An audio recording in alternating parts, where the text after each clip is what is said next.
সিলেটে ছাত্রলীগ নেতার চাপাতির কোপে আহত কলেজ ছাত্রী খাদিজাকে বাঁচাতে চিকিৎসকদের প্রাণান্ত চেষ্টা।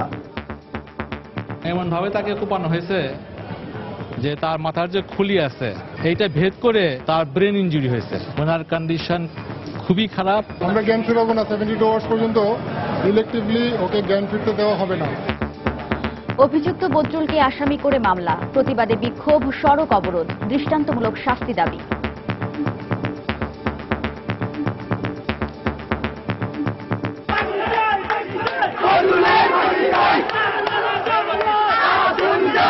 কোনো দুষ্কৃতিকারী যদি এরকম অহেতুক ঘটনা ঘটায় আমরা তাদের পাশে যাই। সুষ্ঠু বিচার চাই আসলে, আর নাহলে আমরা আমাদের নিজেকে সেফ ভাববো কিভাবে? যে দলেরই হোক আইনের আওতায় আনার আশ্বাস স্বরাষ্ট্রমন্ত্রীর। যেই অপরাধ করেছেন সেই অপরাধীকে আমরা অবশ্যই আইনের দোরগোড়ায় পৌঁছে দিব, বিচারের সম্মুখীন তাকে হতেই হবে। দেখছিলেন প্রধান শিরোনাম। সন্ধ্যার সময়ের সঙ্গে আছি আমি ওয়াহিদা স্বপ্না এবং আমি সজল মিত্র রিচার্ড। এবার অন্যান্য শীর্ষ সংবাদ।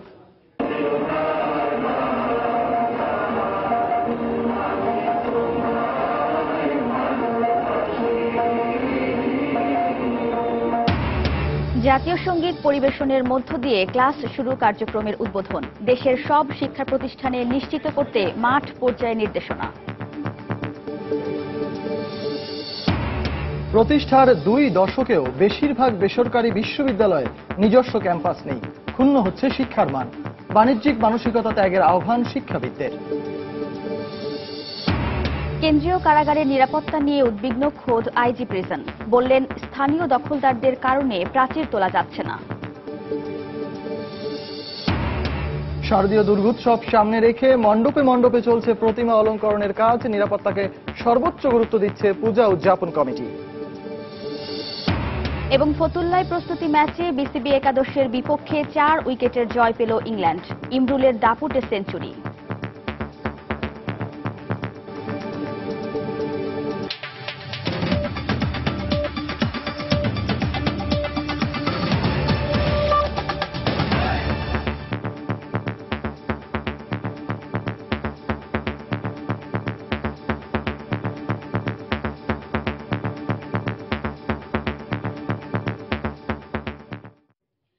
সিলেটে ছাত্রলীগ নেতার চাপাতির কোপে আহত কলেজ ছাত্রী খাদিজার অবস্থা আশঙ্কাজনক। তাকে বাঁচাতে রাজধানীর স্কয়ার হাসপাতালে প্রাণান্ত চেষ্টা চালিয়ে যাচ্ছেন চিকিৎসকরা।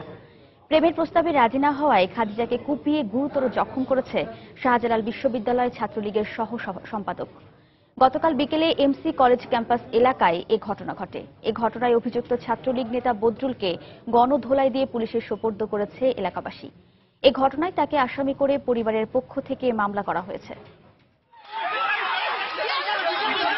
কথা ছিল স্নাতক 2য় বর্ষের পরীক্ষা শেষে বিকেলে বাড়ি ফিরবে খাদিজা, কিন্তু সোমবার পরীক্ষার হল থেকে বেরোনোর পর সিলেট এমসি কলেজের পুকুর পাড়ে তাকে আটকে নৃশংসভাবে কুপিয়ে আহত করে শাহজালাল বিজ্ঞান ও প্রযুক্তি বিশ্ববিদ্যালয়ের ছাত্রলীগ নেতা বদরুল। প্রেমের প্রস্তাব প্রত্যাখ্যান করায় খাদিজাকে চাপাতি দিয়ে কুপিয়ে আহত করে বদরুল। খাদিজাকে প্রথমে সিলেটে চিকিৎসা দেওয়া হলেও মঙ্গলবার সকালে ভর্তি করা হয় রাজধানীর স্কয়ার হাসপাতালে। আমরা জ্ঞান ফেরাবো না, 72 আওয়ার্স পর্যন্ত ইলেকটিভলি ওকে জ্ঞান ফিরতে দেওয়া হবে না। এমন ভাবে তাকে কোপানো হয়েছে যে তার মাথার যে খুলি আছে, মাথার যে স্কালবোন, যেটাকে খুলি বলে আমরা সাধারণত, এইটা ভেদ করে তার ব্রেন ইনজুরি হয়েছে। সবকিছু মিলিয়ে ওনার কন্ডিশন খুবই খারাপ। এ ঘটনায় একটি হত্যা চেষ্টা মামলা দায়ের হয়েছে বলে জানিয়েছে পুলিশ। এই মামলাটি অভিযোগের পাওয়ার পরে আমরা অভিযুক্ত যে আছে বদরুল আলমকে গতকালকে তাকে গ্রেপ্তার করা হয়েছিল আমাদের এমসি কলেজ ছাত্রদের সহযোগিতায়। গ্রেপ্তারের পরে তার বর্তমানে তার বিরুদ্ধে হত্যার চেষ্টা মামলা হয়েছে শাহপরান থানায়। এই শাহপরান থানা মামলা নাম্বার 8 ধারা 326, 307। আমরা এখন তদন্ত করছি এবং আসামি গ্রেপ্তার আছে। আমরা বিশ্বাস করি যে শাস্তি হবে। ঘটনার পরপরই অভিযুক্ত বদরুলকে স্থানীয়রা গণধোলাই দিয়ে পুলিশে সোপর্দ করে। সময় সংবাদ, ঢাকা। দর্শক, এই মুহূর্তে স্কয়ার হাসপাতালের সামনে আছেন আমাদের সহকর্মী শফিক মোহাম্মদ। সবশেষ পরিস্থিতি জানতে আমরা সরাসরি চলে যাচ্ছি তার কাছে। শফিক, এই মুহূর্তে দাঁড়িয়ে আছি স্কয়ার হাসপাতালে এবং আপনি জানেন যে গতকাল কিন্তু একটি ঘটনা ঘটেছিল সিলেটে এবং সেই ঘটনার পর সেই ঘটনা থেকে আহত যে খাদিজাকে সিলেট থেকে ঢাকাতে নিয়ে আসা হয় সকালবেলা এবং সেখান থেকে এই যে সিলেট স্কয়ার হসপিটালে তার চিকিৎসা চলছে এবং সকালবেলায় গুরুতর অবস্থায় খাদিজাকে এখানে ভর্তি করা হয়। তারপরে কিন্তু অনেকক্ষণ ধরে দীর্ঘক্ষণ পর তারপরে ডাক্তাররা সিদ্ধান্ত নিয়েছিলেন যে তার অস্ত্রোপচার করা হবে এবং মস্তিষ্কে কিছুক্ষণ আগেই কিন্তু তার অস্ত্রোপচার শেষ হয়েছে এবং সেই অস্ত্রোপচার সফল বা বিফল হয়েছে সেটি কিন্তু এখনই বলা যাচ্ছে না। ডাক্তাররা বলেছেন যে 72 ঘন্টা তাকে নিবিড় পর্যবেক্ষণে রাখা হচ্ছে এবং এরপরই কিন্তু বলা যাবে, সম্ভব হবে যে তাকে, ডাক্তাররা বলেছেন তাদের ভাষায় যে তাকে ক্লিনিক্যালি এখন পর্যন্ত বলা যেতে পারে যে তিনি এখন পর্যন্ত নিবিড় পরিচর্যায় রয়েছে এবং তাকে ইলেকট্রিক ভেন্টিলেশনের মাধ্যমে রাখা হয়েছে বলে আমাদেরকে জানানো হয়েছে এবং পাশাপাশি এটিও জানানো হয়েছে যে যেহেতু তাকে খুবই গুরুতর অবস্থায় এই হাসপাতালে এনে ভর্তি করা হয়েছে, তারা কিন্তু পরিবারের সাথে সবসময় যোগাযোগ রাখছে এবং আনুষ্ঠানিকভাবে তার শরীরের কি অবস্থা সেই অবস্থাটা কিন্তু পরিবারের সাথে সার্বক্ষণিকভাবে যোগাযোগ রাখা হচ্ছে, কিন্তু আনুষ্ঠানিকভাবে আমাদেরকে আর পরবর্তীতে জানানো হবে কিনা সেটি কিন্তু স্কয়ার হাসপাতাল কর্তৃপক্ষ তারা জানাবে। তো মোটামুটি বলে 72 ঘন্টা না গেলে পরে কিন্তু এখন পর্যন্ত বলা যাবে না তার খাদিজার অবস্থার কি উন্নতি হচ্ছে না অবনতি হচ্ছে। তো মোটামুটি স্কয়ার হাসপাতাল থেকে এখন পর্যন্ত আমার কাছে এই ছিল রিচার্ড। দর্শক, আপনারা যেমনটা শুনছিলেন, আমাদের সহকর্মী শফিক মোহাম্মদ জানাচ্ছিলেন স্কয়ার হাসপাতাল থেকে কলেজ ছাত্রী খাদিজার শারীরিক সর্বশেষ অবস্থা। এতক্ষণ আমরা ছিলাম সেখানে। এদিকে কলেজ ছাত্রী খাদিজাকে কুপিয়ে জখমের প্রতিবাদে সিলেটের বিভিন্ন শিক্ষা প্রতিষ্ঠানে বিক্ষোভ করেছে সাধারণ শিক্ষার্থীরা। এ সময় অভিযুক্ত বদরুলের সর্বোচ্চ শাস্তির দাবি জানান তারা। এদিকে সাংগঠনিকভাবে এবং শাহজালাল বিজ্ঞান ও প্রযুক্তি বিশ্ববিদ্যালয় থেকে তার বিরুদ্ধে ব্যবস্থা নেওয়ার কথা জানিয়েছেন ছাত্রলীগের প্রেসিডেন্ট ও উপাচার্য। আব্দুল আহাদের পাঠানো তথ্য ও ছবি নিয়ে ডেস্ক রিপোর্ট। ছাত্রলীগ নেতা বদরুলের চাপাতির আঘাতের শিকার কলেজ শিক্ষার্থী খাদিজার জন্য মঙ্গলবার সকাল থেকেই সিলেট জুড়ে বিক্ষোভ শুরু হয়। খাদিজার নিজ কলেজ সিলেট মহিলা কলেজে মানববন্ধন ও বিক্ষোভ মিছিল করেন সহপাঠী, শিক্ষক, বন্ধু। এ সময় নিজেদের নিরাপত্তা নিয়ে শঙ্কাও প্রকাশ করেন তারা। এই ঘটনার প্রতিবাদে সব ধরনের ক্লাস পরীক্ষা বন্ধ রেখে 3 দিনের আন্দোলন কর্মসূচি ঘোষণা করা হয়। আমরা যদি এরকম পরীক্ষা দিতে যাবো 2 দিন পরে এমসি কলেজে, তখন যদি আমাদের উপরে এরকম হয়, আমরা তো একটা সিকিউরিটির দরকার। তো 3 দিনের আলটিমেটাম দেওয়া হয়েছে। এই 3 দিনের মধ্যে আমাদের কোনো এক্সাম অথবা ক্লাস সবকিছু বর্জন। খাদিজার হামলাকারীর দৃষ্টান্তমূলক শাস্তি দাবিতে এমসি কলেজেও বিক্ষোভ মিছিল করেন সাধারণ শিক্ষার্থী সহ বিভিন্ন সংগঠনের নেতাকর্মীরা। এছাড়া ক্যাম্পাসে বহিরাগত প্রবেশে কড়াকড়ি আরোপ এবং ক্যাম্পাসের সার্বিক নিরাপত্তা নিশ্চিতের দাবিও জানান তারা। বহিরাগত ক্যাম্পাসে এসে নির্মমভাবে ছাত্রীকে কুপিয়েছে। আমরা এটা সর্বোচ্চ শাস্তি দাবি করছি। আমরা ফাঁসি চাই, ওনাদের এই দেশের প্রতিনিধিত্ব করার কথা, আমাদের সবার দেশের প্রতিনিধিত্ব করার কথা। এই জায়গায় যদি আমরা এরকম বিবেকহীন কাজ করি তাহলে এটা তো আমাদের নিজের জন্যই লজ্জার বিষয়। এদিকে শাহজালাল বিজ্ঞান ও প্রযুক্তি বিশ্ববিদ্যালয় ছাত্রলীগের সহ সম্পাদক অভিযুক্ত বদরুলের বিরুদ্ধে ব্যবস্থা নেওয়ার দাবি জানালেন ছাত্রলীগের নেতাকর্মীরাও। উপাচার্য জানালেন বিশ্ববিদ্যালয়ের কাঠামো অনুযায়ী বদরুলের শাস্তি নিশ্চিত করা হবে। সে যে নৃশংস ঘটনা ঘটাইছে সেই ঘটনার আমরা তীব্র নিন্দা করি। আইন শৃঙ্খলা বাহিনীর প্রতি আমরা আকুল আবেদন জানাইতেছি যে যত দ্রুত সম্ভব তার দৃষ্টান্তমূলক শাস্তির ব্যবস্থা করার জন্য। ব্যাপারটি আসলে অত্যন্ত মর্মান্তিক। আমি মনে করি যে রাষ্ট্রীয় বিধির আলোকে, আইনের আলোকে এটির যথাযথ বিচার হওয়া উচিত। বিশ্ববিদ্যালয় অবশ্যই তার আইন দ্বারা পরিচালিত হবে এবং যথাযথ ব্যবস্থাই নেবে। একই দিনে সিলেটের অন্যান্য শিক্ষা প্রতিষ্ঠানেও খাদিজা বেগম নার্গিসের ওপর হামলার প্রতিবাদে বিক্ষোভ হয়েছে। সময় সংবাদ, সিলেট। সিলেটে ছাত্রলীগ নেতার হামলায় গুরুতর আহত খাদিজার মা জানিয়েছেন, তাদের বাসায় অভিযুক্ত বদরুল কয়েক মাস লজিং থেকে খাদিজাকে প্রাইভেট পড়াতো। তখন থেকেই তাকে সে উত্ত্যক্ত করত। প্রায়ই ফোনে খাদিজাকে বদরুল অকথ্য ভাষায় গালাগাল করত বলেও জানান তিনি। এ ঘটনার সুষ্ঠু বিচার দাবি করেছেন খাদিজার পরিবার। আমাদের বাসায় 4 মাস থাকছে, তখন বিভিন্নভাবে ও আমাদের বাসার ডিসিপ্লিনটা মেনে নেয়নি, যার কারণে আমার আঙ্কেল ওকে বিদায় করছে। ওগুলোর মোবাইলে ফোন দিয়া গালাগালি যেতামকে দেওয়া করে। আমার বাবার দিন রাজি হইতো, তা কইলে অনেকে বলে আমি রাজি আছি বাবা, আমার বাচ্চা ভালো করতে, তুই কিলে আমার বাচ্চারে কাটলে আমার বাচ্চারে। সিলেটে কলেজ ছাত্রী খাদিজার ওপর হামলাকারী ছাত্রলীগ নেতাকে কোনোভাবেই ছাড় দেওয়া হবে না জানিয়ে স্বরাষ্ট্রমন্ত্রী আসাদুজ্জামান খান কামাল বলেছেন, অপরাধী যেই হোক না কেন তাকে আইনের আওতায় আনা হবে। দুপুরে সচিবালয়ে সেক্রেটারিয়েট রিপোর্টার্স ফোরাম আয়োজিত সংলাপ অনুষ্ঠানে একথা বলেন মন্ত্রী। এদিকে ভারতে আটক বাংলাদেশি জঙ্গিদের ব্যাপারে সেদেশের পক্ষ থেকে আনুষ্ঠানিকভাবে জানানোর পরই তাদেরকে ফিরিয়ে আনার উদ্যোগ নেওয়া হবে বলে জানান তিনি। মাননীয় প্রধানমন্ত্রী কিন্তু এই ব্যাপারে খুবই স্পষ্ট, তিনি কাউকে ছাড় দেন না। সরকারি দল হোক, যেই দল হোক, জোর গলায় বলতে পারি, যেই অপরাধ করেছেন সেই অপরাধীকে আমরা আইনের দোরগোড়ায় পৌঁছে দিব, বিচারের সম্মুখীন তাকে হতেই হবে। যেই সমস্ত নামগুলো আসছে যে ভারতে ধরা পড়ছে বিভিন্ন জঙ্গি, এইগুলোর কিন্তু অফিসিয়ালি পররাষ্ট্র মন্ত্রণালয় থেকে আমাদের কাছে আসেনি। মামলা হয়েছে, ওয়ারেন্ট হয়েছে, এই ধরনের অপরাধী আমাদের তারা ফেরত দেবে এবং তাদের দেশ থেকে এই ধরনের দাবি করলে আমরা তাৎক্ষণিকভাবে ফেরত দেব। এই ধরনের একটি চুক্তি হয়েছে, আমাদের গোয়েন্দা এবং ভারতের গোয়েন্দার সঙ্গে সুসম্পর্ক রয়েছে।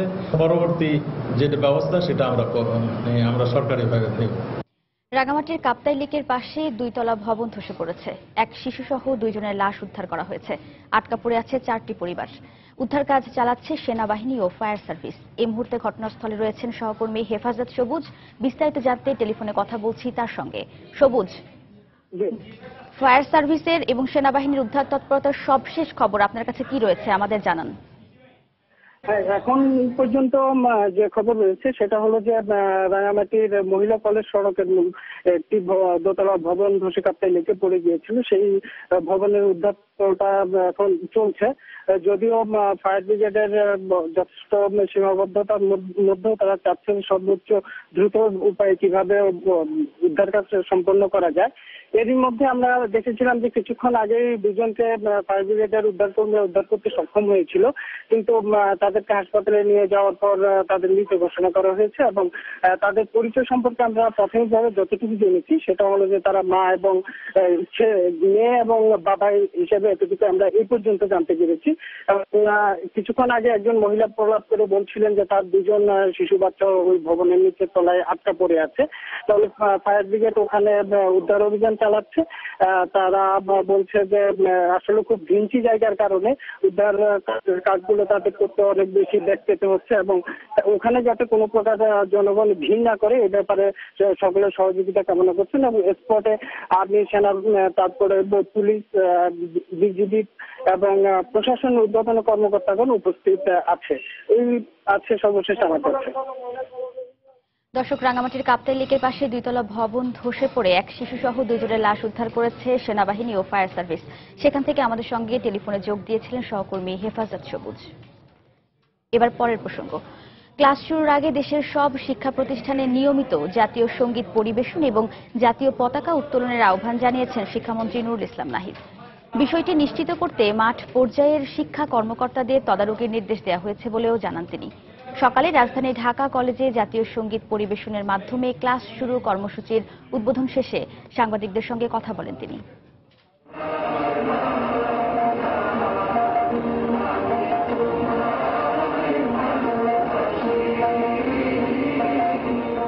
যে মাটির গন্ধে আত্মার শান্তি, যার আশ্রয় প্রশ্রয়ে বেড়ে ওঠা সেই মায়ের মলিন মুখ কার না চোখে জল আনে।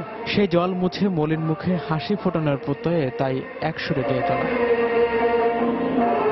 সারিবদ্ধভাবে এক লয়ে গাইছেন শতাধিক শিক্ষক শিক্ষার্থী। তাতে কণ্ঠ মেলাচ্ছেন মন্ত্রী, আর উঠছে বহু প্রাণের বিনিময়ে পাওয়া লাল সবুজ পতাকা। যখন আমি বলি আমার সোনার বাংলা আমি তোমায় ভালোবাসি, তখন এর মাধ্যমে ফুটে ওঠে যে আমি আমার মাতৃভূমিকে ভালোবাসি, তাকে কিছু দিতে হবে আমার, যার ফলে আমরা দেশের জন্য কিছু একটা করব বলে দৃঢ় প্রতিজ্ঞাবদ্ধ হতে পারি। জাতীয় সঙ্গীতটা আসলে আমাদের সব জায়গায় সকল প্রতিষ্ঠানে গাওয়া উচিত। স্কুলগুলোতে নিয়মিত এমন দৃশ্য দেখা গেলেও কলেজে দেখা যায় কালে ভদ্রে। তাই সবাইকে উদ্বুদ্ধ করতে বেশ ঘটা করেই এমন আয়োজন করল রাজধানীর অন্যতম ঐতিহ্যবাহী শিক্ষা প্রতিষ্ঠান ঢাকা কলেজ। জানানো হলো এখন থেকে নিয়মিতভাবেই চলবে এ কার্যক্রম। জাস্ট 8টা বাজবে, 8টার সময় জাতীয় সঙ্গীত বাজবে, ছেলেরা ওই ক্লাসেই জাতীয় সঙ্গীতটা গাবে। ঢাকা কলেজের এই উদ্যোগকে সাধুবাদ জানিয়ে দেশের অন্যান্য শিক্ষা প্রতিষ্ঠানগুলোকেও প্রতিদিন জাতীয় সঙ্গীত পরিবেশন ও পতাকা উত্তোলনের আহ্বান জানান শিক্ষামন্ত্রী। কলেজ পর্যায়ে যেহেতু ভিন্ন ভিন্ন সময় ক্লাস শুরু হয় বা ইউনিভার্সিটি ভিন্ন ভিন্ন সময় হয়, ভিন্ন ভিন্ন ক্যাম্পাস থাকে, যার ফলে এই জিনিসটা অভ্যাস করা যায়নি। তো ঢাকা কলেজ সেই উদ্যোগ নিয়েছেন, এটা অনুসরণ করে অন্যান্য কলেজ আস্তে আস্তে শুরু করবে এবং আমরা আশা করি যে এটা চলতে থাকবে। এছাড়া ইংরেজি মাধ্যমের শিক্ষা প্রতিষ্ঠানগুলোতেও এই নির্দেশনা বাস্তবায়নের পাশাপাশি জাতীয় ইতিহাস ঐতিহ্যের শিক্ষাদান বাধ্যতামূলক করতে বিশেষ ব্যবস্থা নেওয়া হচ্ছে বলেও জানান তিনি। এটা এগ্রিমেন্টে আসার চেষ্টা করতেছি যাতে আমাদের জাতীয় ঐতিহ্য, জাতীয় মূল্যবোধ সেগুলো রক্ষা করে এখানে পড়তে হবে, বাংলা পড়াতে হবে, ইতিহাস ঐতিহ্য পড়াতে হবে। সেগুলো নিয়ে আমরা একটা সমাধান দেওয়ার চেষ্টা করতেছি। মুক্তিযুদ্ধের চেতনায় দেশকে এগিয়ে নিতে সুশিক্ষায় শিক্ষিত হবার জন্য সকল শিক্ষার্থীর প্রতি আহ্বান জানান শিক্ষামন্ত্রী। তারেকুজ্জামান শিমুল, সময় সংবাদ, ঢাকা। সন্ধ্যার সময় আরো থাকছে। রাজধানীতে দ্বিতীয় দিনের মতো চলছে স্মার্ট কার্ড বিতরণ কার্যক্রম। ছোটখাটো কিছু সমস্যার কথা বললেও বড় কোনো অভিযোগ নেই নগরবাসী। ঢাকা বিশ্ববিদ্যালয়ে অধিভুক্ত গার্হস্থ্য অর্থনীতি কলেজকে ইনস্টিটিউট করার দাবিতে রাজধানীর ব্যানবেইজ ভবনে শিক্ষামন্ত্রীকে অবরোধ করে রেখেছে শিক্ষার্থীরা। দর্শক, এই মুহূর্তে ব্যানবেইজ ভবনে আছেন রিপোর্টার ফেরদৌস লিপি। আমরা সবশেষ খবর জানতে সরাসরি চলে যাচ্ছি সেখানে। লিপি, সজল, আপনি দেখতে পাচ্ছেন যে এখনো কিন্তু ছাত্রীরা আসলে অবরুদ্ধ করে রেখেছে শিক্ষামন্ত্রীকে, এবং তারা আসলে সকাল থেকে যে অবরোধ কর্মসূচি পালন করেছে তারই ধারাবাহিকতায় কিন্তু যে শিক্ষামন্ত্রীর প্রোগ্রাম ছিল এখানে এসে তারা শিক্ষামন্ত্রীকে অবরুদ্ধ করে রাখে, এবং এখান থেকে কয়েকজন শিক্ষার্থী কিন্তু শিক্ষামন্ত্রীর সাথে কথা বলেছে। শিক্ষামন্ত্রী বলছে যে তিনি বিষয়টা দেখবেন, কিন্তু ছাত্রীরা সেটি মানতে নারাজ। তারা বলছে যে যতক্ষণ পর্যন্ত আসলে তাদের যে দাবি সেই দাবি থাকবে না ততক্ষণ পর্যন্ত তারা আসলে আন্দোলন চালিয়ে যাবে। এবং এখনো দেখতে পাচ্ছেন যে শিক্ষার্থীরা আসলে তাদের যে বিক্ষোভ সেই বিক্ষোভ কর্মসূচি চালিয়ে যাচ্ছে। এবং আপনি জানেন যে সকাল থেকে আসলে যে শিক্ষার্থীরা গার্হস্থ্য অর্থনীতি কলেজে তারা কিন্তু তাদের কলেজটাকে ঢাকা বিশ্ববিদ্যালয়ে যে ইনস্টিটিউট করার দাবিতে আন্দোলন চালিয়ে গেছে, এবং বিকেল থেকে পর্যন্ত কিন্তু তারা রাস্তায় অবস্থান কর্মসূচি নিয়েছিল, এবং পরে বিকেলের পর এসে কিন্তু তারা শিক্ষামন্ত্রীর যে প্রোগ্রাম ছিল সেই প্রোগ্রামের সামনে এসে কিন্তু তারা অবস্থান কর্মসূচি নিয়েছেন। এবং এক প্রকার আমরা বলতে পারি যে আসলে শিক্ষামন্ত্রীকে কিন্তু তারা আসলে অবরুদ্ধ করে রেখেছে, এবং তারা বলছেন যে যতক্ষণ পর্যন্ত তাদের যে দাবি সেই দাবি না মানা হয় তারা এই কর্মসূচি চালিয়ে রাখবেন। এবং ইতিমধ্যে কিন্তু তারা 5 এবং 6 তারিখে যে ক্লাস এবং পরীক্ষা আছে সে পরীক্ষা এবং ক্লাস বর্জনের ঘোষণা দিয়েছেন। এবং তারা বলছেন যে এই মুহূর্তে যদি শিক্ষামন্ত্রীকে তারা পেয়েছেন, শিক্ষামন্ত্রী যতক্ষণ নিজে এসে তাদেরকে আশ্বস্ত না করবে ততক্ষণ কিন্তু তারা যাবে না। এবং এই কর্মসূচির কারণেই আসলে তাদের এই অবস্থান। এবং আমি যদি আপনার সাথে এই মুহূর্তে একজন শিক্ষার্থীর সাথে কথা বলেছি, তারা বলছে যে যতক্ষণ পর্যন্ত তাদের দাবি মানানো হবে এই কর্মসূচি তারা চালিয়ে যাবেন। তো এখনো পর্যন্ত আমার কাছে ছিল সর্বশেষ অবস্থা। সজল। দর্শক, আপনারা যেমনটা শুনছিলেন, ঢাকা বিশ্ববিদ্যালয়ের অধিভুক্ত গার্হস্থ্য অর্থনীতি কলেজকে ইনস্টিটিউট করার দাবিতে ব্যানবেইজ ভবনের মাননীয় শিক্ষামন্ত্রীকে কিন্তু অবরুদ্ধ করে রেখেছেন সেই কলেজের শিক্ষার্থীরা। আমরা এতক্ষণ ছিলাম সেখানকার সবশেষ খবরাখবর জানাচ্ছিলেন আমাদের সহকর্মী ফেরদৌস লিপি। এবার চলে যাচ্ছি অন্যান্য প্রসঙ্গে। ৩,৫৮৯ কোটি টাকা ব্যয়ে 9টি উন্নয়ন প্রকল্পের অনুমোদন দিয়েছে জাতীয় অর্থনৈতিক পরিষদের নির্বাহী কমিটি একনেক। দুপুরে রাজধানীর শেরেবাংলা নগরে এনইসি সম্মেলন কক্ষে প্রধানমন্ত্রীর সভাপতিত্বে বৈঠকে এ প্রকল্পগুলোর অনুমোদন দেওয়া হয়। এজন্য সরকারি তহবিল থেকে ব্যয় হবে 1,৫৪১ কোটি টাকা। এর মধ্যে রয়েছে রুরাল ইলেকট্রিফিকেশন আপগ্রেডেশন প্রকল্প, বাংলাদেশ রেলওয়ের জন্য যাত্রীবাহী কোচ সংগ্রহ, পটুয়াখালী মেডিকেল কলেজ ও হাসপাতাল স্থাপন প্রকল্প। সভা শেষে ব্রিফিংয়ে পরিকল্পনা মন্ত্রী জানান, চলতি অর্থ বছরের প্রথম 3 মাসে এডিপির 8.7% বাস্তবায়ন হয়েছে।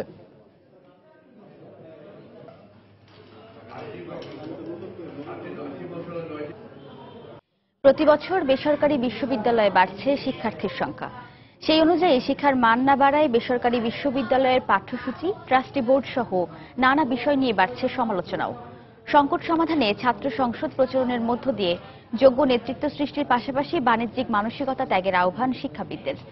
এদিকে প্রতিটি বিশ্ববিদ্যালয়ের ট্রাস্টি বোর্ডে একজন করে পর্যবেক্ষক নিয়োগের পরিকল্পনা বিশ্ববিদ্যালয় মঞ্জুরি কমিশনের। মুজাহিদ শুভ জানাচ্ছেন বিস্তারিত। প্রতিষ্ঠার পর থেকেই বেসরকারি বিশ্ববিদ্যালয়ের পাঠ্যসূচি, শিক্ষক ও শিক্ষার মান, ট্রাস্টি বোর্ড সহ নানা বিষয় উঠে আসতে থাকে আলোচনায়। নানা বাস্তবতায় বেসরকারি বিশ্ববিদ্যালয়ে শিক্ষার্থীদের চাপ বাড়লেও বাড়েনি মান। বেপরোয়া ছাত্র রাজনীতির ছোবল থেকে মুক্ত থাকলেও নানা ধরনের অসামাজিক ও দেশবিরোধী কাজের সাথে শিক্ষার্থীদের সম্পৃক্ততায় বেসরকারি বিশ্ববিদ্যালয়ের সামগ্রিক কর্মকাণ্ড এখন প্রশ্নের মুখে বলে শিক্ষাবিদদের পর্যবেক্ষণ। জবাবদিহিতা বাড়ানোর ক্ষেত্রে শিগগিরই প্রতিটি বিশ্ববিদ্যালয়ের ট্রাস্টি বোর্ডে একজন করে পর্যবেক্ষক নিয়োগের কথা ভাবছে ইউজিসি। তিনি ফিরে এসে একটা রিপোর্ট দেবেন। সেই রিপোর্টে যদি এমন কিছু থাকে যে বোর্ড কিছু অনিয়মিত কাজ করেছে, সিদ্ধান্ত নিয়েছে, আইনের পরিপন্থী কোনো সিদ্ধান্ত নিয়েছে, তাহলে তার রিপোর্ট অনুযায়ী ব্যবস্থা নেওয়ার জন্য আমরা চেষ্টা করব। আগামী সেমিস্টার থেকে সকল বিশ্ববিদ্যালয়ে দুটো বিষয় আবশ্যকীয়ভাবে পড়তে হবে। একটি হচ্ছে বাংলাদেশের অভ্যুদয়ের ইতিহাস, দ্বিতীয়টি হচ্ছে বাংলা ভাষা। ছাত্র সংসদ প্রতিষ্ঠার মাধ্যমে শুদ্ধ রাজনীতি, যোগ্য নেতৃত্ব ও শিক্ষার্থীদের সৃজনশীল কর্মকাণ্ডের সাথে সম্পৃক্ত করার আহ্বান জানাচ্ছেন শিক্ষাবিদরা। তবে সংকট থেকে পরিত্রাণের লক্ষ্যে বেসরকারি বিশ্ববিদ্যালয় কর্তৃপক্ষকে তাদের বাণিজ্যিক মানসিকতা পরিহারেরও জোর তাগিদ জানাচ্ছেন তারা। ইতিহাসের পাঠ, সাহিত্যের পাঠ, দর্শনের পাঠ এইগুলো দেওয়া উচিত এবং অনেকটা বাধ্যতামূলকভাবেই দেওয়া উচিত। বিশেষ করে ইতিহাসটা খুব জরুরি এবং ইতিহাস দায়সারা গোছের পড়ালে হবে না, বাংলাদেশের অভ্যুদয়ের ইতিহাস পড়ালে হবে না। বিশ্ববিদ্যালয়ে একটা গণতান্ত্রিক পরিবেশ চাইব, একটা ক্ষেত্র চাইব যেখানে ভবিষ্যতের নেতৃত্ব তৈরি হবে এবং আমরা সাংস্কৃতিক জীবন চাই। ঢালাওভাবে বেসরকারি বিশ্ববিদ্যালয়কে দোষারোপের পরিবর্তে শিক্ষক, অভিভাবক ও সরকারকে একসাথে কাজ করার আহ্বান জানান প্রতিষ্ঠান প্রধানরা। ছেলেমেয়েরা আপনার ফ্যামিলি হলে ফ্যামিলিতে দেখা, সামাজিকভাবে সমাজে দেখা, ইউনিভার্সিটির মধ্যে হলে ইউনিভার্সিটিতে দেখা। আমাদেরকে আমরা অনেক বেশি ওয়াচফুল থাকতে হবে। কেবল প্রায়োগিক ও ব্যবহারিক বিদ্যায় সীমাবদ্ধ না থেকে মানবিক শিক্ষার মাধ্যমে শিক্ষাকে পূর্ণাঙ্গ ও সময়োপযোগী করার পরামর্শ শিক্ষা সংশ্লিষ্টদের। মুজাহিদ শুভ, সময় সংবাদ, ঢাকা। কেরানীগঞ্জে অবস্থিত কেন্দ্রীয় কারাগারের কিছু জমি স্থানীয়রা দখল করার ফলে কারাগারের নিরাপত্তা প্রাচীর তোলা যাচ্ছে না বলে জানিয়েছেন কারা মহাপরিদর্শক ব্রিগেডিয়ার জেনারেল সৈয়দ ইফতেখার উদ্দিন। এতে কারাগারের নিরাপত্তা কিছুটা বিঘ্নিত হচ্ছে বলেও জানান তিনি। দুপুরে ঢাকা কেন্দ্রীয় কারাগার পরিদর্শন শেষে সাংবাদিকদের কথা বলেন তিনি। কারা মহাপরিদর্শককে একদল বন্দী আনুষ্ঠানিকভাবে সালাম দিয়ে কারাগারে স্বাগত জানান। পরে আইজি প্রিজন বন্দীদের ব্যবহারের জন্য নবনির্মিত একটি শেড উদ্বোধন করেন। তাদের বিভিন্ন অভাব অভিযোগের কথাও শোনেন তিনি। সাংবাদিকদের জানান, স্থানীয় কিছু লোকের বাধার কারণে কারাগারকে সুরক্ষিত করা যাচ্ছে না। কারাগারের নানা অবকাঠামোগত অসুবিধার জন্য গণপূর্ত বিভাগকে দায়ী করেন কারা মহাপরিদর্শক।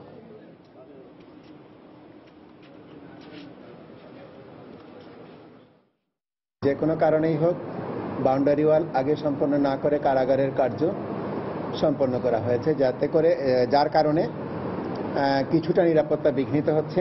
যখনই আমরা বাউন্ডারি ওয়াল করার জন্য আমাদের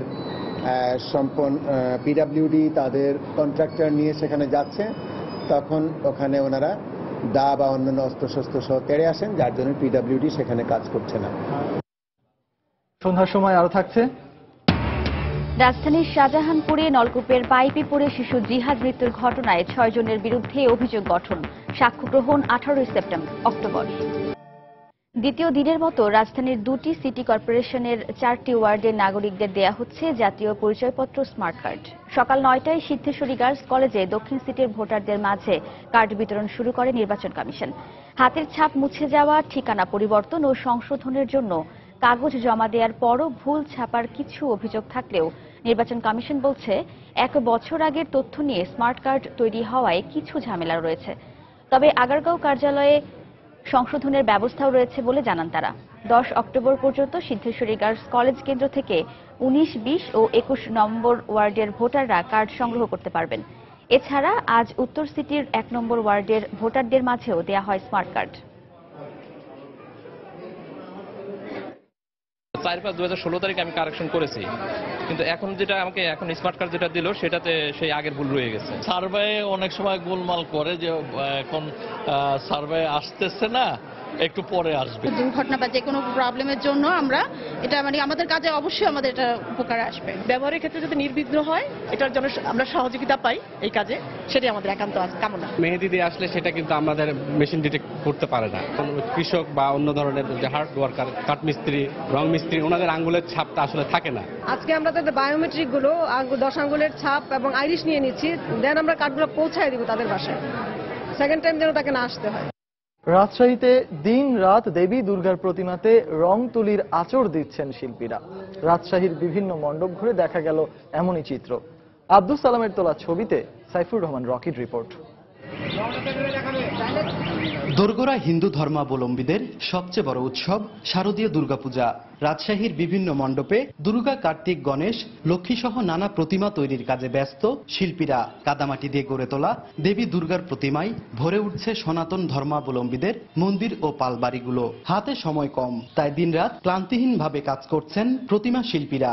তাদের নিপুণ হাতের ছোঁয়ায় শেষ মুহূর্তে রং তুলির আঁচড়ে জীবন্ত হয়ে উঠছে প্রতিমাগুলো। একটা নৌকার পর আছে, বোর্ডের পর আছে, এক একজন এক এক টেক্সচারের পর বানানো হচ্ছে নতুন নতুন আইটেম করে। ঘষা মাজার কাজ এখন প্রায় শেষের ভিতর, এখন রঙের কাজ চলছে। পঞ্চমী ষষ্ঠীর মধ্যে আমাদের যা প্রতিমা আছে এখান থেকে সব মণ্ডপে পৌঁছে যাবে। এদিকে পূজা উদযাপন কমিটি শান্তিপূর্ণভাবে দুর্গাপূজা উদযাপনে নানা পরিকল্পনার কথা জানায়। আমরা এই অশুভ শক্তিকে নাশ করার জন্য, দেশের মঙ্গলের জন্য আমরা এই পুজোটা করে থাকি। প্রত্যেকটা পুজো মণ্ডপেরই স্বেচ্ছাসেবক আছেন, তারা এই বিষয়গুলো দেখছেন এবং যদি কোনো সমস্যা হয় সেই বিষয়টি আমাদেরকে অবহিত করছেন এবং জাতি ধর্ম নির্বিশেষে সবাই আমরা অংশগ্রহণ করি। এবারও আমরা সেই প্রত্যাশাই করছি।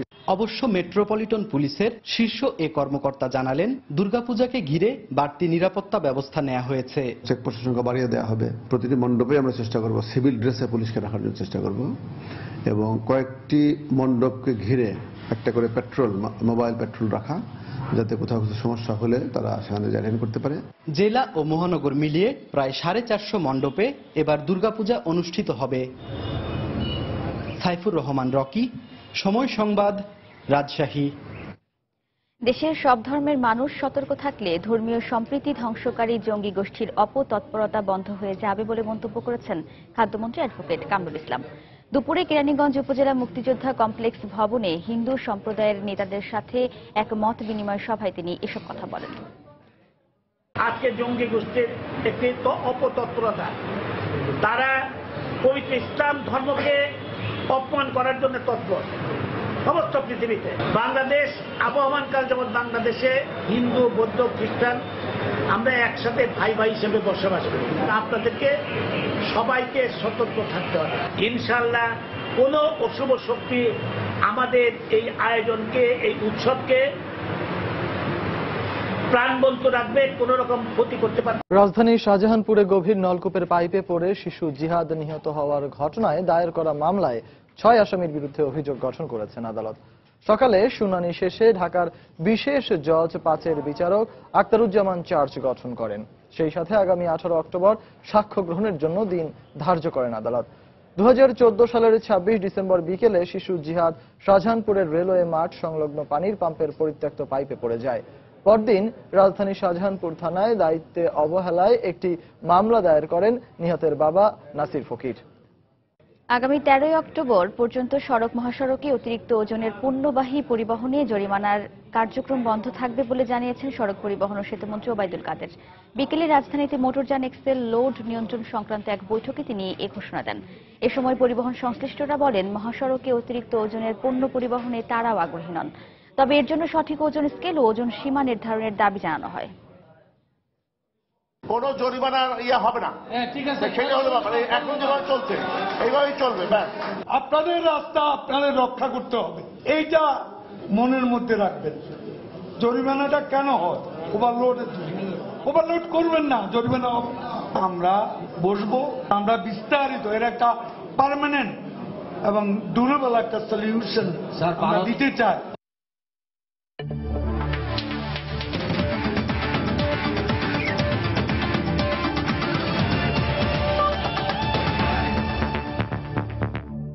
বিসিবি ও ইংল্যান্ড একাদশের প্রস্তুতি ম্যাচের খবর। হাড্ডাহাড্ডি লড়াইয়ের পর শেষ পর্যন্ত জয় পেয়েছে ইংল্যান্ড। ফতুল্লায় বিসিবি একাদশকে 4 উইকেটে হারিয়েছে শক্তিশালী ইংল্যান্ড একাদশ।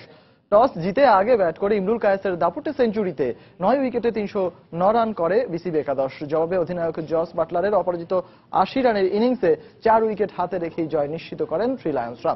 ফতুল্লায় ব্যাট করতে নেমে ব্যর্থতার বৃত্ত থেকে বের হতে পারেননি সৌম্য সরকার। ব্যক্তিগত 7 রানে আউট হন তিনি। শান্তকে সঙ্গে নিয়ে দ্বিতীয় উইকেটে 85 রানের জুটি করেন ইমরুল কায়েস। শান্ত বিদায় নিলেও স্ট্রোকের ফুলঝুরি ছোটাতে থাকেন ইমরুল কায়েস। টেস্ট অধিনায়ক মুশফিককে নিয়ে দলকে বড় সংগ্রহের পথে নিয়ে যাওয়ার পাশাপাশি মাত্র 81 বলে সেঞ্চুরি তুলে নেন তিনি। 91 বলে 121 রানের ইনিংস খেলে আউট হন ইমরুল। এরপর মুশফিক 51 ও নাসির 46 রান করলেও শেষ 10 ওভারে ব্যাটসম্যানদের ব্যর্থতায় 9 উইকেটে 309 রানের সংগ্রহ পায় বিসিবি একাদশ। জবাবে জেসন রয় ও জেমস ভিন্সের ব্যাটে উড়ন্ত সূচনা পায় ইংল্যান্ড। আস্কিং ব্যাটের সঙ্গে পাল্লা দিয়ে রান তুলতে গেলেও দলীয় 143 রানে 4 উইকেট হারায় তারা। বেন স্টোকস 28 রানে বিদায় নিলে স্কোর দাঁড়ায় 5 উইকেট 170। তবে দুই অভিজ্ঞ ব্যাটসম্যান বাটলার ও মঈন আলীর 139 রানের জুটিতে দয় ডার্ক প্রান্তে পৌঁছে যায় ইংলিশরা। মঈন আলী 70 রানে আউট হলেও বাটলার 80 রানে অপরাজিত থাকেন। সন্ধ্যার সময় এ পর্যায়ে শীর্ষ সংবাদগুলো জানিয়ে দিচ্ছি আরেকবার। সিলেটে ছাত্রলীগ নেতার চাপাতির কোপে আহত কলেজ ছাত্রী খাদিজা স্কয়ার হাসপাতালে আশঙ্কাজনক অবস্থায়। শিক্ষার্থীদের বিক্ষোভ, দৃষ্টান্তমূলক শাস্তি দাবি।